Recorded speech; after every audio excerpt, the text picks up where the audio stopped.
Hi friends, welcome back to my channel. இன்றைக்கி நம்ம சேனலில் ரொம்ப கம்மியான விலையில் கிளி கூண்டு எப்படி செய்யலான்னு பார்க்கலாம்.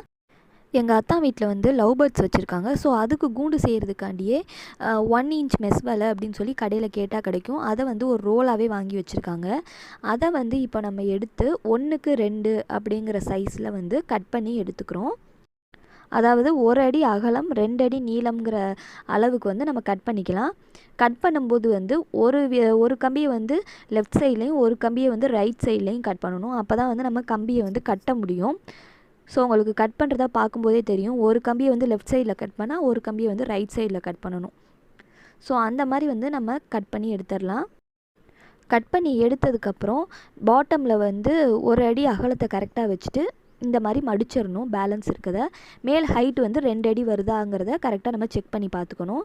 இந்த மாதிரி மடிச்சுட்டு லைட்டாக ஒரு சுத்தியல் வச்சு அந்த ஓரத்தில் வந்து தட்டிட்டிங்கன்னா அது வந்து ஸ்ட்ரிஃபாக நின்றுக்கும். இப்போ உங்களுக்கு பார்க்கலே தெரியும். ஒரு பக்கம் வந்து நம்ம வந்து ஹைட்டுக்கு வந்து கரெக்டாக 2 அடி வச்சாச்சு.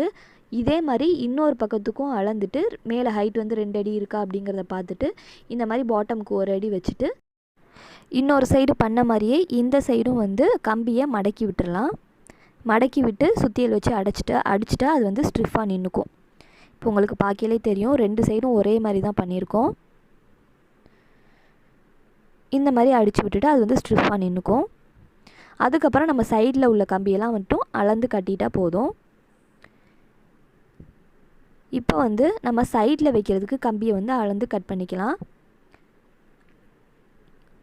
அதே மாதிரி 2க்கு 1 அப்படிங்கிற அளவுக்கு அளந்துட்டு கட் பண்ணிக்கலாம். முக்கியமாக மறக்காமல் கம்பியை கட் பண்ணும்போது லெஃப்ட்டில் 1 ரைட்டில் 1 அந்த மாதிரி மாற்றி மாற்றி கட் பண்ணிக்கோங்க.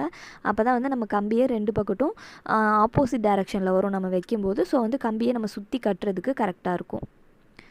ஸோ இப்போ உங்களுக்கு பார்த்தீங்கன்னா தெரியும், நம்ம இப்போ கட் பண்ண கம்பியை வந்து சைடில் வந்து இந்த மாதிரி ஃபிட் பண்ணுறோம். வச்சுட்டு அதை வந்து நம்ம கம்பியை கட்ட போகிறோம். இந்த மாதிரி நான் சொன்னேன் இல்லையா, கம்பியெல்லாம் வந்து இந்த மாதிரி நீட்டிகிட்ருக்கோம். அதை வந்து நம்ம இந்த மாதிரி சுற்றி விடணும். அந்த கம்பியில் கடையிலலாம் வந்து இந்த மாதிரி பர்ஃபெக்டாக வந்து சுற்றி விட மாட்டாங்க. ஜஸ்ட்டு வந்து அந்த கம்பியை மடக்கி விட்டுருவாங்க, அவ்வளோதான். பட் அது வந்து நம்ம கையை வந்து அடிக்கடி கீறும் அந்த மாதிரி இருந்துச்சுன்னா. ஸோ நம்ம கடையில் பண்ணாமல் நம்ம வீட்டிலே பண்ணோன்னா இந்த மாதிரி நல்லா வந்து கம்பியை சுற்றி விட்டுடலாம். ஸோ இது மூலமாக வந்து நம்மளுக்கு கையில் வந்து குத்துறதுக்கான வாய்ப்பு வந்து ரொம்ப கம்மி. அது வந்து கிளியெலாம் வந்து கூண்டில் இருந்தாலும் அவங்களுக்கும் வந்து குத்தாது. ஸோ இந்த மாதிரி நல்லா சுற்றி விட்டுருங்க. முறுக்கி விட்டால் தான் அது வந்து ஸ்ட்ரிஃபாகவே நிற்கும். கடையில் வந்து ஜஸ்ட் மடக்கி மட்டும் விடுவாங்க. அது வந்து ஜஸ்ட்டு ஃபிட் ஆகணும் அப்படிங்கிறதுக்காண்டி மடக்கி மட்டும் விடுவாங்க. இந்த மாதிரி சுற்றி விட மாட்டாங்க. கடையில் வந்து நீங்கள் இதை மெஸ் வலை அப்படின்னு சொல்லி கேட்டிங்கன்னா கொடுப்பாங்க. உங்களுக்கு என்ன அளவு வேணுமோ அந்த அளவு வந்து அளந்து கேட்டிங்கன்னா இது வந்து ஒரு 12 ரூபாயிலேருந்து 15 ரூபா வரைக்கும் இது வந்து கடையில் விற்பாங்க. ஸோ வந்து நம்மளுக்கு டோட்டலாகவே இது செய்கிறதுக்கு வந்து செலவுன்னு பார்த்தீங்கன்னா ஒரு 150 ரூபா அந்த மாதிரி ஆகும். எங்களுக்கு வந்து ரோல் வீட்டிலே இருந்தனால எங்களுக்கு வந்து செலவுன்னு பார்த்தீங்கன்னா ஒன்றுமே கிடையாது. ஆக்சுவலாக சொல்லப்போனால் ஒன்றுமே கிடையாது செலவு. செய்கிறதும் வந்து என்னோடய ஹஸ்பண்டும் என்னோடய அத்தானும் வந்து செஞ்சுட்டாங்க. ஸோ வந்து எங்களுக்கு செலவே கிடையாது. செலவே இல்லாமல் தான் நாங்கள் அதை செஞ்சோம். இதை வந்து நீங்கள் வீட்டில் செய்கிறதா இருந்தால் எப்படியும் நீங்கள் கடையில் வாங்கி செய்யும்போது 150 ருபீஸ் அது கண்டிப்பாக வரும்.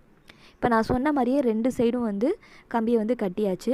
இப்போ வந்து கிளி கூண்டுக்கு டோர் செய்யணும் இல்லையா, கண்டிப்பாக. ஸோ நடுவில் வந்து ஒரு சின்ன பார்ட்டை வந்து கட் பண்ணிவிட்டு இந்த மாதிரி கம்பியை வச்சு அதையும் கட்டிட்டோம்னா நம்மளுக்கு வந்து டோர் ரெடி ஆயிரும். அண்ட் அதே மாதிரியே நான் சொன்ன அளவுலே 1க்கு 2ங்கிற அளவே எடுத்து மேலேயும் வந்து நம்ம கவர் பண்ணுறோம். அவ்வளோதான். அண்ட் நடுவில் வந்து கிளி நிற்கிறதுக்கு ஒரு சின்ன கம்பு அதை மட்டும் வச்சு 2 சைட்லேயும் வந்து கட்டியாச்சு. இப்போ இதே குண்டை நம்ம கடையில் கேட்டோன்னா எபோவ் 500 தான் சொல்லுவாங்க. அதுக்கு கம்மியாக சொல்கிறதுக்கு சான்ஸே கிடையாது. ஸோ நம்ம வீட்டில் செய்கிறனால நம்மளுக்கு ரொம்பவே செலவு கம்மி. ஸோ நாங்கள் வந்து கிளியை வந்து உள்ளேயும் விட்டுட்டோம். இதுக்கு கீழே வந்து அவங்க மோஷன் போகிறதெல்லாம் கீழே விழுகாமல் இருக்கிறதுக்காண்டி நியூஸ் பேப்பர் வச்சுருக்கோம். அதை மட்டும் டெய்லி மார்னிங் மாற்றிடுவோம்.